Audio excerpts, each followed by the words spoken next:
Okay, let's take a look at the parts that come in your bullpup kit. Everything you see here is included with bullpups, except you're going to have one of two of these tail cones. One is the AGM-12B, which has the cluster motor mount with a 24mm central and two 13mm outboard motor mounts. It has a screw-in motor retainer to keep those three motors in, and it has a diamond-shaped cross-section to the tail. In this video, we're going to build the AGM-12D model, which has a single 29mm motor mount with an integrated retainer, which simply screws right off, which simplifies your build a little bit more. So, in addition to the tail cones, we have a 3D printed nose cone that has the canard slots printed right on the nose cone, because in the real bullpup, unlike every other model we've seen, the canard fins are actually on the nose cone, not on the tube. Those canard fins come pre-laser cut, as do the main fins, the aft fins. Hiding back here we have two rail guides. For rocket this size, we recommend using rail guides instead of launch lugs, but that is an option in your product. And we have shock cord, Kevlar shock cord, 24-inch parachute, in this case 29mm motor tube. If you buy the AGM-12B model, you get a 24mm motor tube.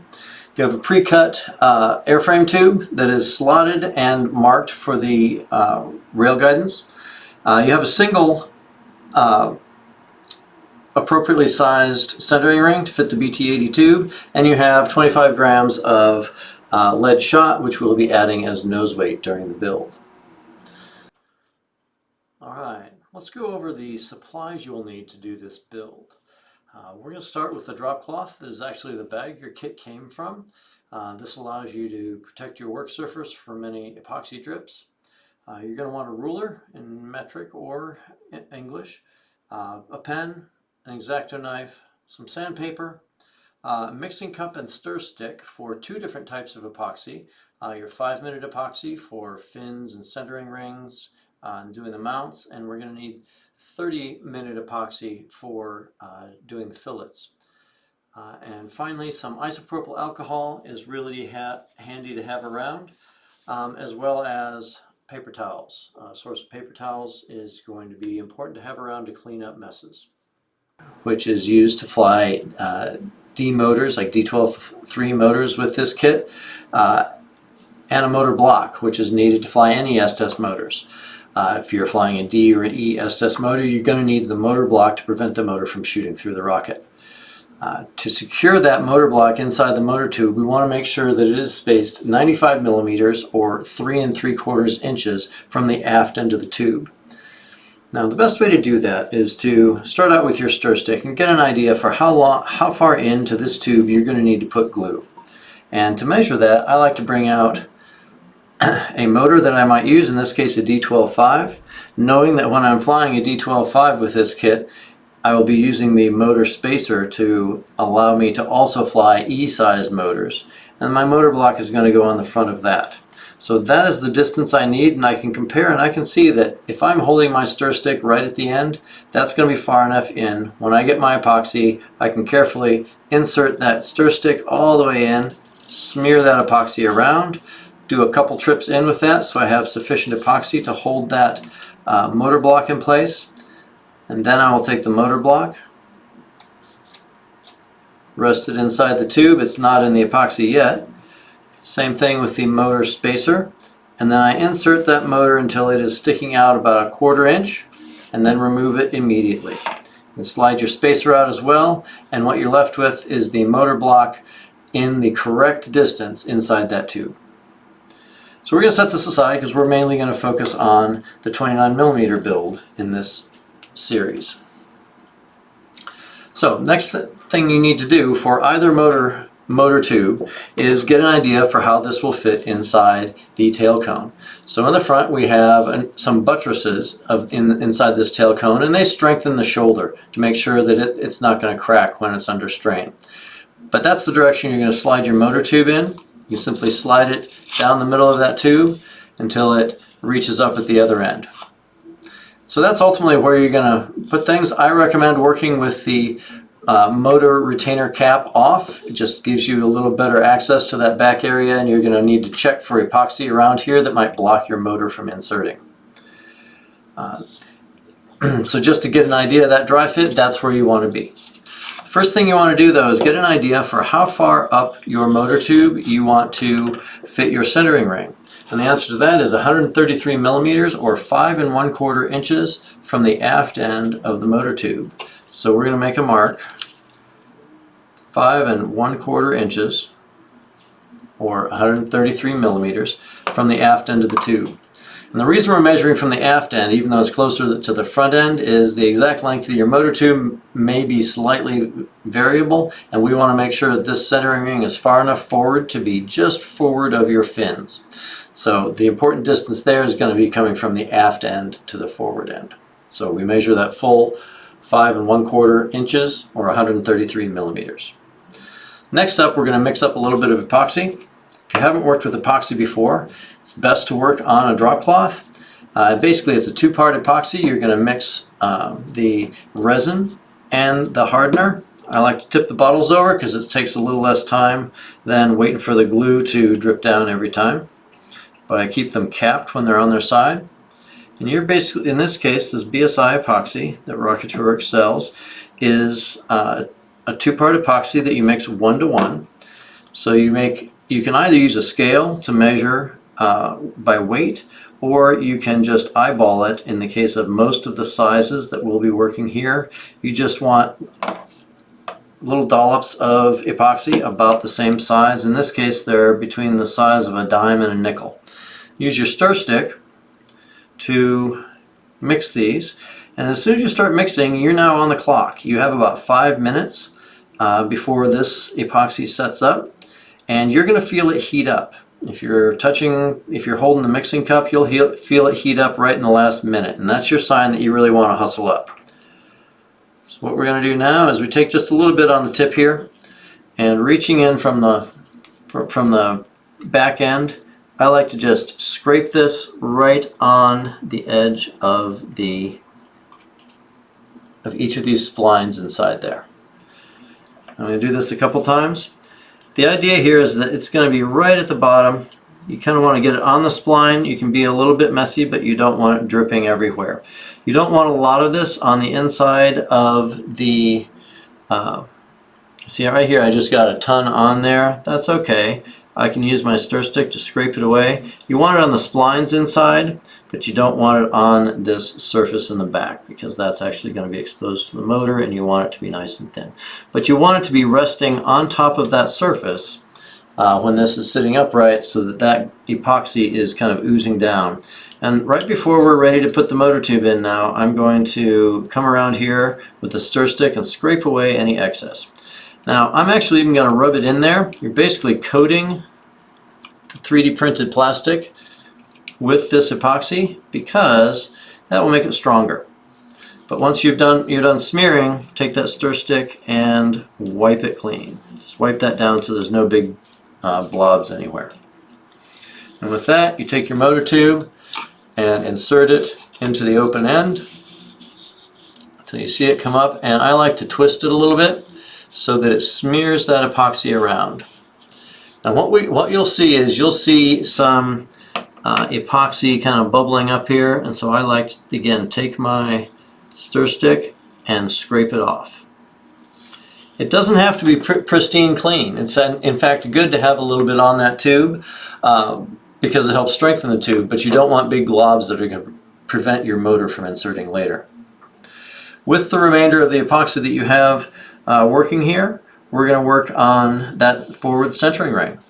So you can take your centering ring, and you may need to slightly sand the inside to get it to slide over your motor tube easily, but I recommend you work from the etched side, the one that has the etching on it.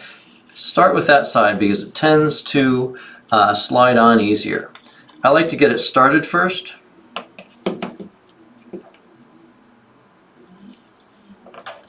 And then I run my epoxy around in a nice fillet.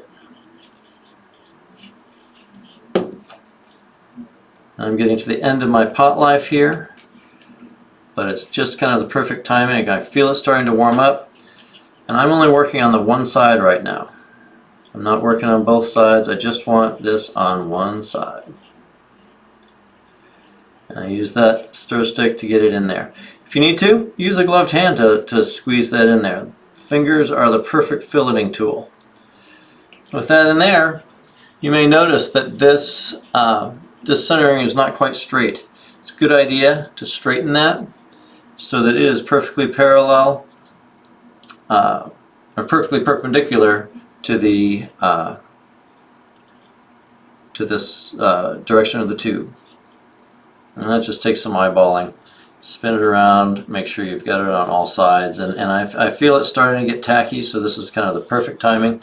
I'm going to check back here one more time, take a gloved finger, and smear around inside there to make sure I don't have any epoxy in there.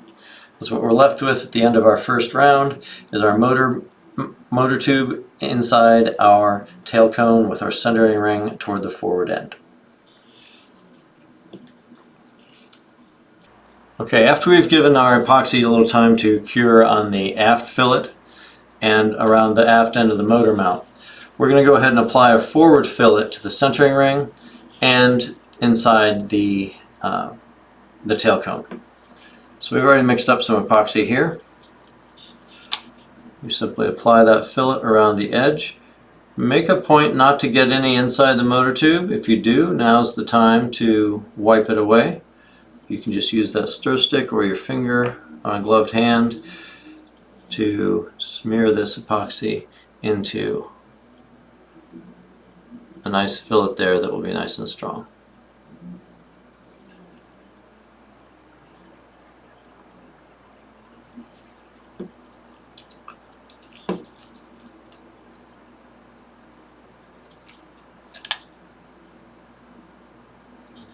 You can be kind of messy down here as long as you are clear in the end of your fin slots. The key is you want to be getting your epoxy around the base, the intersection of the motor tube and the forward centering ring in the coupler.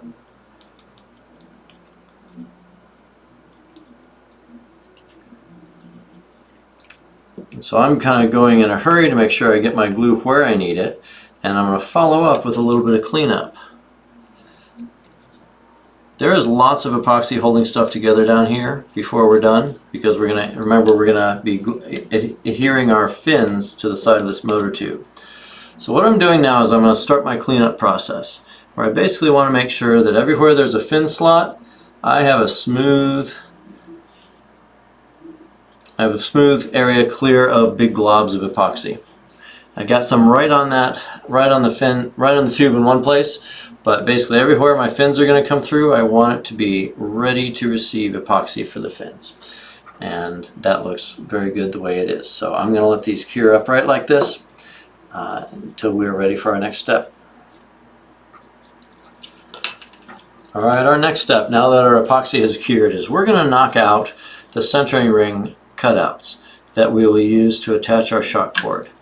All you need here is a hobby knife to knock out the two little holes there. And if you have a little bit of epoxy mixed up, you can then take that epoxy and fill it in on both sides of the centering ring to make sure that the parts you don't use are plenty strong. There's also a T-nut cutout on the other end of this. So you just take a little bit of the remaining epoxy and smear it into that cutout. And this is not critical, but it's just good to seal that up so that it is nice and strong. With those holes punched out, we're going to take our shock cord and we're going to insert it from the forward side through one of the holes and bring it right back out the other hole. Leave it overlap by a couple inches. And then tie a single overhand knot through both sets of line and pull the long end all the way through. So what you're left with is a knot close to the end without a lot of tail that's ready to take the force of full extension at ejection time. And just to keep things neat, we're now going to get this cord out of our way. So go to the end of your shot cord, coil it up. Around your hand is fine. We're basically going to tuck this inside the motor mount until we're ready for it again, which is going to be basically when we're finishing the rocket. So all the rest of our operations are going to go without this in our way. So with this coiled up kind of neatly, slide it down inside your motor tube where it will be out of harm's way for the rest of our build. With our motor assembly fully cured, we're going to do some test fitting of our fins inside the airframe tube with the motor assembly. We're not working with epoxy right now. We'll get to that in a minute. So what we want to do is test fit that our centering ring fits in our tube nice and easy, and that our shoulder fits nicely and lines up nicely inside the fin slots. Now to double check you've got a good alignment, go ahead and take each of your fins, and you should be able to wiggle it back and forth and feel it against that motor tube. And in particular, it should sit nice and flush with the airframe tube while still touching it. I can hear it and feel it in there when I wiggle it back and forth. Go ahead and repeat that for all of the fins at once. So you have the straight side back and the angled side forward.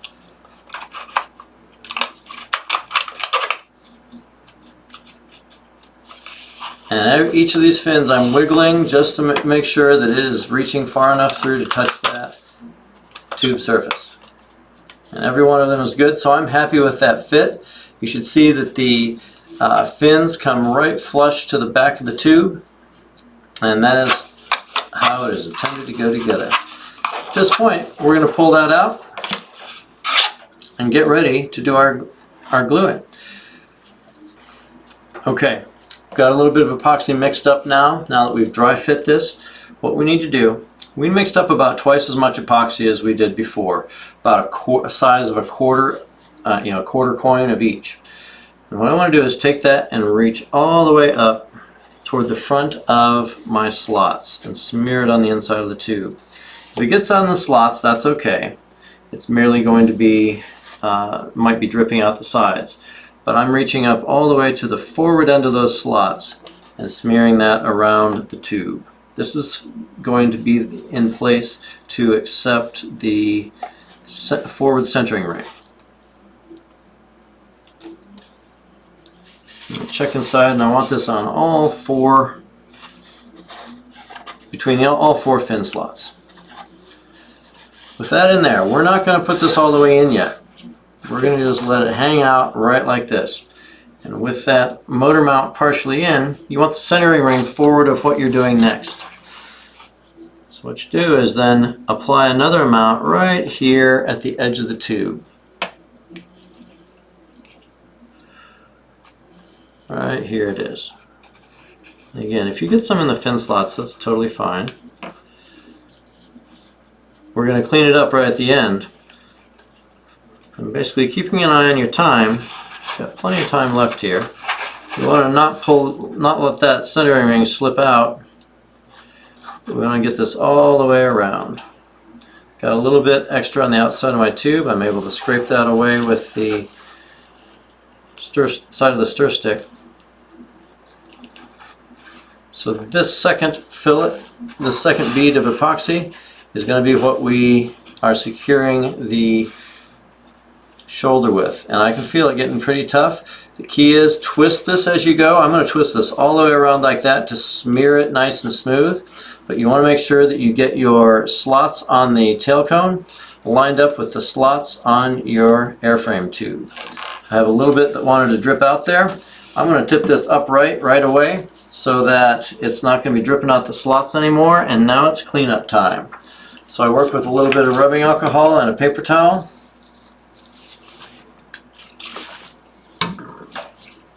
Just check for any places I've got drip. And you can pretty much reach into a slot with the paper towel and smear it away so it's not going to be blocking your fins when it's time to get the fins in there. Generally speaking, I'm seeing it's in good shape. I'm just looking around and cleaning up on the side of the tail cone, making sure I don't have any gunking up the outside that would look bad later. I got a little bit on for my fingers on the middle of the airframe tube, so I can just simply wipe that down too. And with that, we're going to let that cure as long as it takes. At this point, I am getting pretty tacky with my epoxy, so I'm going to let it be. Alright, we've now fully cured our epoxy. If I look into the top end of the tube, I can see that there's a good fillet in front of the centering ring, and my tail cone is in nicely. We're now going to start our process of putting our fins into the slots. So we take enough epoxy to just cover the root edge. We want to be generous, but it doesn't need to be dripping off the edges here. And cover the whole root edge, not just the tab, but the end here that's going to be touching the airframe. You can be messy. This is all going to get tucked inside. So we take that and we insert, I like to do a corner and get it in and then wiggle it against that tube. Make sure that you are perfectly aligned straight. You're not off crooked like that. That's not going to be as strong and it will look bad. You want this aligned perfectly straight. And always a good idea to take an alcohol swab finger, just a gloved finger, and smear that excess epoxy into the joint. It's real easy to work with right now while it's still curing. You're going to wind up doing another fillet on there in a minute, but that way we have any excess of epoxy is smoothed out so it won't interfere with the fillet. And we're going to repeat that for 4 more fins so that we're tacking these in place with the epoxy. And just make sure that you have the fin nice and flush on the airframe tube and that it is straight up and down. Now we're going to switch up epoxies for a minute and we're going to work with 30-minute epoxy. And the purpose of this is going to be to glue the 25 grams of lead shot that comes with your kit into the nose cone. And we're going to be working inside the nose cone here. Basically, our strategy is going to be first to pour some epoxy into the nose cone, and then we pour the little lead bead shot into the epoxy. And over the 30-minute cure time, those beads are going to settle down in there and really become permanently bonded to that nose cone tip. So that's the strategy. And before we start, I do want to have a word of warning though about working with lead shot. You know, it's bagged up here and we clean the bags after we package it, so there should not be any lead dust on there. But just be mindful that this is lead shot, so you should, we're working with epoxy anyway, so our hands are gloved, but it wouldn't hurt to wipe down your gloves or change your gloves right after working with this because lead is a toxin that we don't want to get on us. By the time we're done though, the lead is going to be encased inside epoxy and it won't be anywhere out in the environment. All right, so main strategy is we're going to flip our nose cone right side up, upside down on the table so that we can be pouring epoxy in there. And it's going to be important to keep it perfectly upright. And it's going to be a little tricky for me to do that here on the table, but I have a special holder off at the side of the table where I can do that. Okay, so we've mixed up a fair bit of epoxy here. We pretty much filled the bottom of the mixing cup to the depth of 2/4 for each of the hardener and the resin. So that's 2/4 coins thick. And again, equal portions, and so mix it up so we have a fair bit. And the reason we want so much is that when you go and pour this into the nose cone, static electricity is going to kind of suck the little stringies to the side. And that makes a bit of a mess inside the nose cone, but that's no problem. We won't be seeing this again. But what we want to do is be able to pour this quickly so that you don't wind up with all of your epoxy going onto the side. So having a fair bit there to pour quickly is pretty key. So we're going to go ahead and pour that now, and we pour it fast and we keep scooping it out so it gets straight down into the nose cone. And that's enough right now. having a little extra is always handy to have around, because that means that we can make sure to have a little bit to pour on top again. And now we simply take our bag of lead pellets, and you can pour the whole thing. That's 25 grams. That's a very appropriate weight for all D through F motors that you're likely to fly in this. So we pour that down there, and I can see down the bottom they are starting to sink into the epoxy in the bottom there. And I'm going to let them sit for a while, and if I need to, if I don't see that they've fully sunk in, and give them 10-15 minutes, you've still got 30 minutes on this pot life. Go ahead and add some more of the epoxy that you had in the cup, or mix up some more to fully bury it. While that is curing, we can go ahead and serve up some additional epoxy. And when you look at the fins, we're going to put the canard fins onto the dado slots here on the nose cone. And you're going to see there's if you look at this as a right triangle, your hypotenuse is over here, that's a straight edge. Your short edge is straight, but this edge is actually slightly curved. And you'll see that that actually fits perfectly right with the curvature of the nose cone. So we're going to take our 5-minute epoxy, dab it on the end, just enough to cover the root edge. We don't need a lot of excess here. We'll go over this with fillets later. And we will simply line it up here and get it embedded in the dado slot. All right, now with all 4 in position, we've got them with fairly minimal, with fairly little epoxy hiding out of the edges. We're going to go back and fillet those later so that they have a smoother appearance. Right now we just want to make sure they're all aligned, sticking straight out, and that they have a good, nice fit on the side of the nose cone. I give it 5 minutes and that will cure. With the fins fully cured, we're going to go ahead and attach the rail guides. Now these rail guides fit perfectly in the laser engraved markings on the side of the tube. Those are there for just a convenience, so that you have no problem getting these lined up just right. If you do have concerns about alignment, though, it is quite possible to use a 1010 rail to help align these. If you're going to do that, I'd recommend sliding the rail guides into the rail first. You can do that before you're epoxying anything, and basically reverse the instructions. You can put epoxy onto the tube and then rest your rocket tube onto the rail. In most cases that's really not necessary, but it is an option for you if you happen to have the rail handy. For most users, it's just going to be simple enough to do up a little bit of epoxy, and you want to dab it on the foot of the rail guide, and just enough to cover the basics. You don't want it like running off the edge, but you want it enough that when you flip it over and put it on your tube inside the square or the rectangle, it's going to bulge up and form a little mushroom cap right there on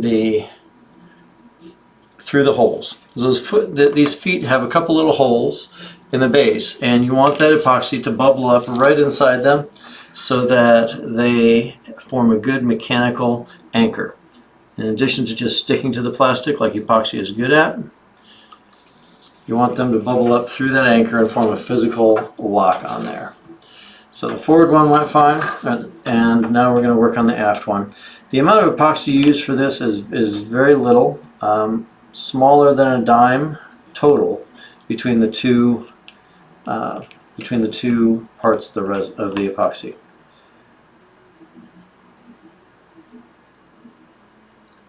Again, I've smeared the epoxy across the whole base of the rail guide.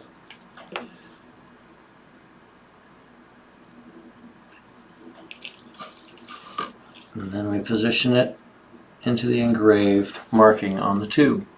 So this should be equidistant between the two tubes. That's what you'll find. And you'll see that it kind of bubbles up around the edges. Now the things you want to make sure is that there's not any huge amount that is sticking up into the into the area where the rail will go. And so what I like to do is I like to just kind of wipe it from the side, and if there's a lot on there, it's going to smear it down and basically connect the two holes that stick up. And I'll do that up front too. And basically it forms a bridge of a sort. That way you know you don't have really super tall rail guides sticking up. So you may want to sight down there just to make sure that you are aligned, but if you're square in the markings, your rail guides will be nice and square. Alright, we've now finished assembling the airframe and nose cone of the rocket, and we're going to go back and put fillets on all of the fins. That's all 8 fins.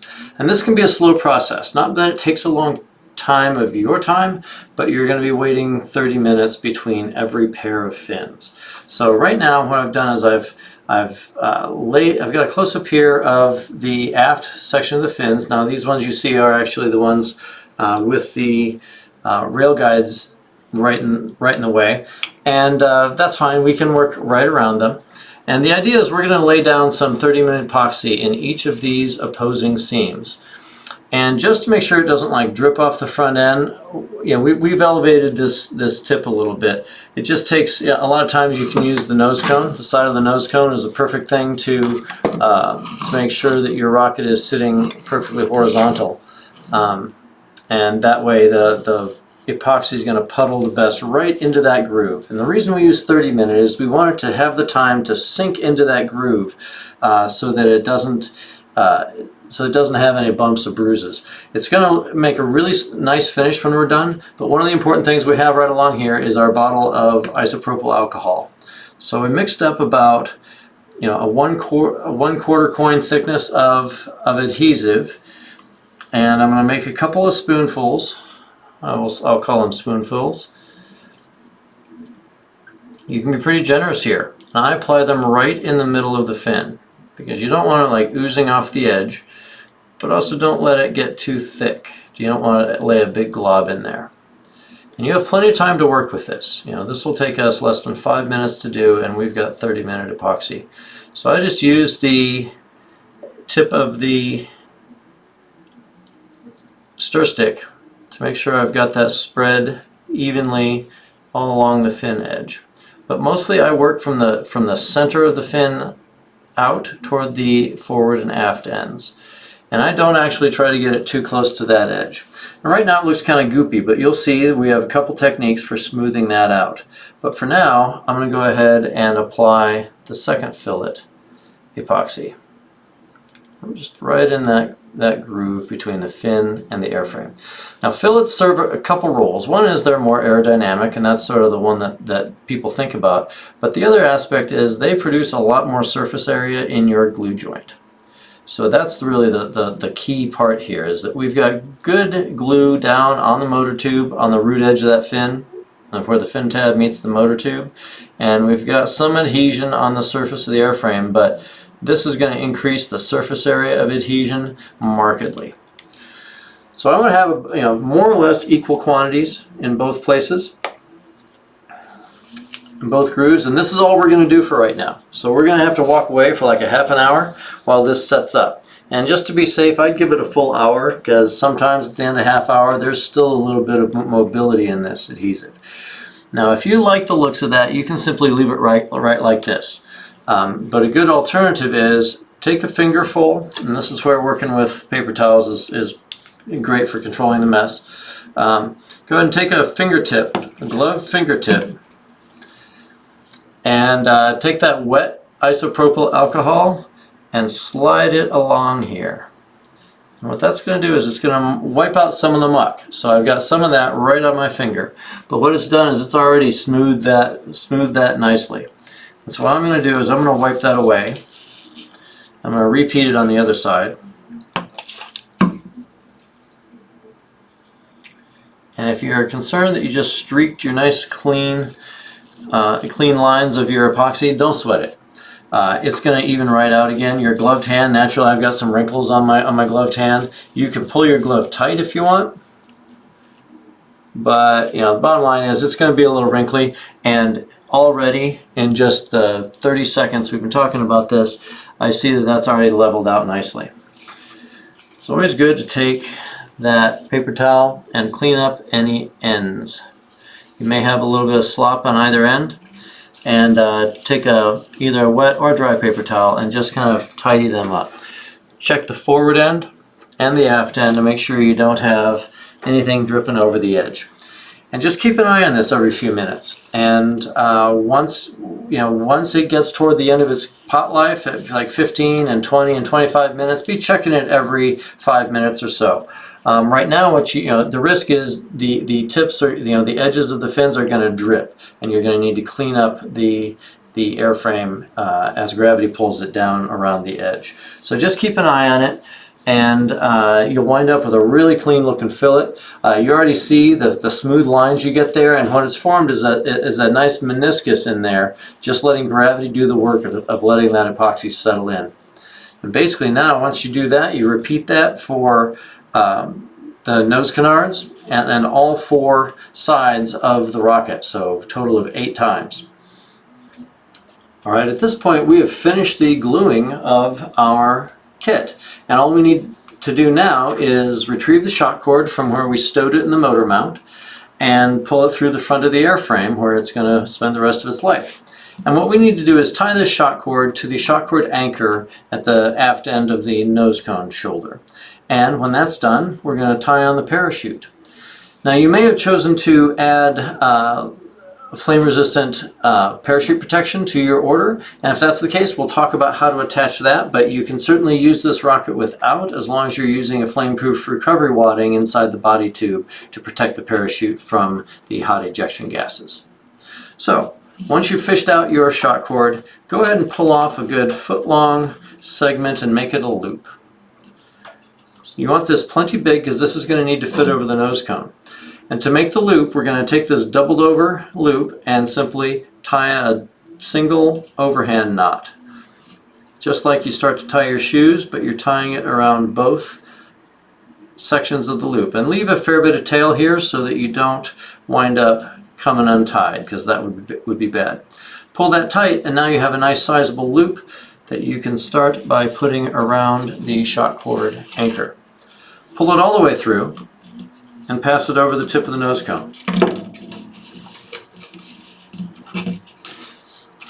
And this creates a nice, simple slip knot that you can actually very easily get undone even after this is flown. Now for the parachute, we're going to do much the same thing. Unbundle your parachute. In so doing, try to keep your shroud lines together. Try to get them to continue acting as one. And don't worry too much about how tangled they are. They're not going to be very tangled right now compared with how they will get once they've flown once. So don't sweat it. The tangles are not an issue. But if you can get it to behave like one single loop like this, it's usually best. So kind of pass it through one side or the other around that shock cord anchor. And again, keep them all together. And then take your parachute and slide it through that loop. And that too is the exact same kind of slip knot that you used on the shock cord, and they're both much easier to get out than tying a knot that could potentially come out for you. Now, the last remaining part is if you purchased a flame-resistant parachute protector, this is a great way to protect your parachute from the hot ejection gases. It flies with the rocket again and again, and saves you time in prepping the rocket because you don't need to add flame-proof recovery wadding into the airframe tube. But one thing to keep in mind if you're attaching this is all this stuff. You may think it's really nice to have all this stuff tucked up here inside the front part of the rocket, but as soon as you tip that rocket upright, or certainly when you launch, all that laundry that's inside, everything is going to go back right on top of the motor tube. So keep in mind that that's where this wants to go. So don't make an effort to try to connect this up here near the nose cone like it's going to be hanging down there, because it won't. It will be all the way back into that tube. So I'm going to back up, just kind of eyeballing it, come on about here, right about where this loop already was. So again, we're going to take a loop in this shock cord, and you're going to find a buttonhole stitched into this parachute protector push your loop through there. Because you do want to hold on to this, and just like before, take your parachute protector and loop it through that loop. So what you're going to be left with is a simple loop that holds your parachute protector in place, and it's going to be mounted down where it can go as far back as it needs to and still protect the parachute. So now that we've done this and all our glue is dry everywhere, we're going to go ahead and show you how to prepare a parachute. Now the first time it's really super easy because everything's nice and neat. So we're going to kind of leverage that right now. And just to say, I like to get back to this point where we have a piece of pie or a piece of pizza. All our shroud lines are in one place, and a lot of people will wrap the shroud lines around the parachute, but I really don't like to do that because it simply delays deployment of the parachute. Now there are times where that may be advantageous, like if you are concerned that you may not be deploying right near apogee, so you may have some velocity to the rocket, and deploying the parachute right away could lead to zippering of the motor of the airframe tube. Now that's a strategy, but in most cases I want all my shroud lines together, and I'm going to take these shroud lines and tuck them up inside here and then fold them over. So now I have something that is very difficult to snag because I don't have my shroud lines on the outside. Especially this first time, this is super easy because it wants to fold this way because it's been folded up this way its whole life. But what we want to do from here is basically make a burrito. We'll kind of fold this over on itself, flip the ends over, and then roll it. Do keep in mind you want both ends of the shot cord sticking out the same side as the shroud lines. And when you're done, you have this nice neat little burrito that is protected on the ends. There's no parachute showing, and that can easily slide inside. Now this Kevlar cord is nice at protecting the contents. Rewind a bit, go again. Now this Kevlar line is nice at, again, this Kevlar line is flame resistant, but there's no harm in tucking all this stuff up inside here. Note that it's separated from the parachute so it won't be out in harm's way. You can kind of wind up tucking all this into your burrito, rolling it up, and keeping it all protected inside the parachute protector. With that, tuck your burrito inside the tube, slide your nose cone on, and your rocket is ready to go.